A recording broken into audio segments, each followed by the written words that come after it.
Welcome to a only slightly exaggerated retelling of Carl and Edith's love story, in hopefully only one take. Picture it: a pig farm in Lynn County, December 2nd, 1876. Carl was born to Laura and Charles Weeks.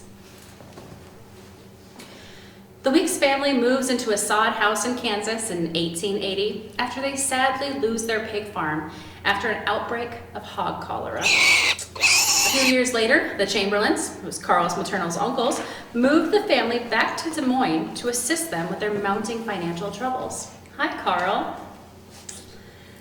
August 2nd, 1882, thank you, Edith was born to Eva and Charles Van Slyke in Dubuque, Iowa.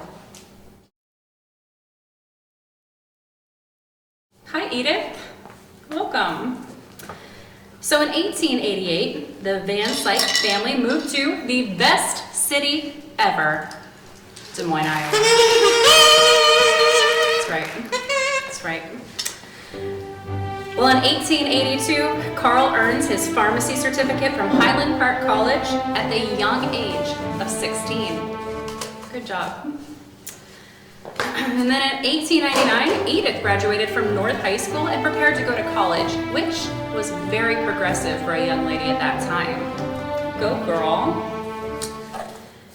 Well, in 1900, Carl opened his first solo store called the Red Cross Drug Store in Centerville, Iowa. Yeah! Woo!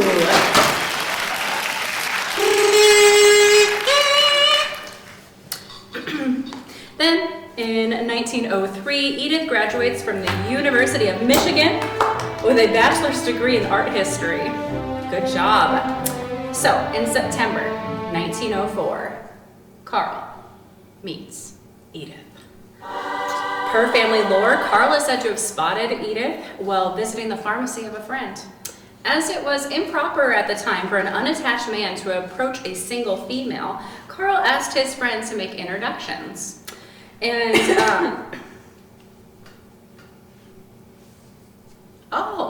Edith, Carl, Edith.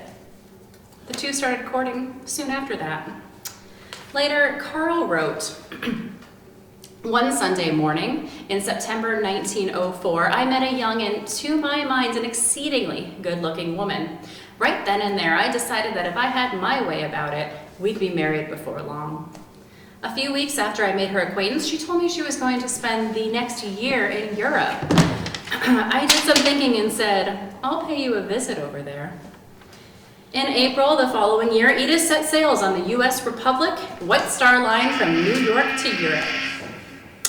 And in October, Carl also set sail to Europe and follows Edith to Germany.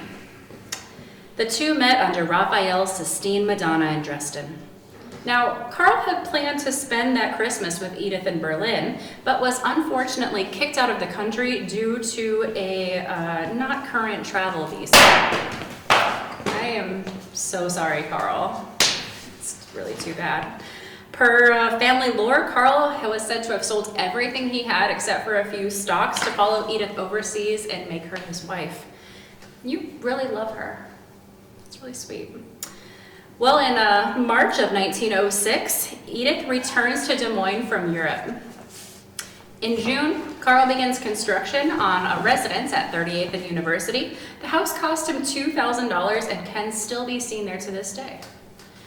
Then, on January 26th, 1907, Carl proposes.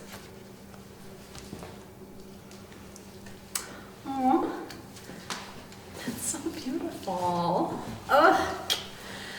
A few weeks later, on February 27th, they were married. When you know, you know, right? Alexa, can you play the wedding march? Here's the wedding march from A Midsummer Night's Dream by Felix Mendelssohn on Amazon Music. So the following day, the Des Moines Register printed this article. Among the prominent weddings of the month was that of Miss Edith Van Slyke and Mr. Carl Weeks, which occurred yesterday in the home of the bride's parents. It was a simple wedding that was witnessed by a company of 50. The color scheme was green and white. At 7:30 a.m., the appointed hour for the ceremony. 7:30 a.m. in the morning? Your wedding? Okay. Well, at 7:30 a.m., these two were wed. The bride wore a gown of white embroidered chiffon over taffeta, the bodice of which was trimmed in Spanish lace. Mrs. Weeks was one of the most cultured young women of the city. She graduated from Michigan University and had traveled extensively abroad. Mr. Weeks was a prominent businessman in the city. After their month-long honeymoon, Mr. and Mrs. Weeks will reside at 38th and University. Alexa, stop. Thank you. Well, Carl and Edith would go on to have 4 sons: Charles, William, Everett, Lafayette. And with their growing family, a change of residence was needed, so they began building Salisbury House in 1923. And the rest, they say, is history. If you would like to learn more about Carl and Edith Weeks or the Salisbury House, we have tours on Wednesdays through Sundays. You can also contact us via our website, salisburyhouse.org, our social media channels, or you can give us a call at the phone number listed below. And now we will follow Lynn for some more tea and some information about upcoming events.